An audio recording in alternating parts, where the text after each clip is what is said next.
ঈশপৰ সাধু টেঙৰী কাউৰী। জেঠ মাহৰ কথা। সেইদিনা বৰ চোকা ৰ'দ দিছে। কলিবাই নামৰ কাউৰী এজনী ওলাইছে মাকৰ ঘৰলৈ। তাইৰ গিৰিয়েকৰ ঘৰৰ পৰা মাকৰ ঘৰলৈ এবেলাৰ বাট। আধ-বাটতে তাইৰ পিয়াহ লাগিল। তাই গছ এজোপাত পৰি ইফালে সিফালে চালে। মানুহ এঘৰৰ পিছ চোতালত এটা কলহ পৰি থকা তাই দেখা পালে। সাউৎকৈ গৈ তাই কলহৰ কাষ পালেগৈ।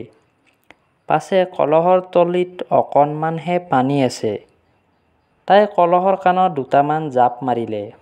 জানোচা কলহটো কাটি হয়েই। পাছে কামত নাহিল। ইফালে পানীকণ দেখি তাইৰ বেছিকৈ পিয়াহ লাগিল। তাই চাৰিওফালে চকু ফুৰালে। কলহৰ কাষতে তাই এদম শিলগুটি দেখিবলৈ পালে। এটা এটাকৈ ঠোঁটেৰে শিল আনি তাই কলহত পেলাবলৈ ধৰিলে। পানী লাহে লাহে ওপৰলৈ উঠি আহিল আৰু কলিবাইয়ে হেঁপা পলুৱাই পানী খাই মাকৰ ঘৰলৈ বুলি উৰা মাৰিলে।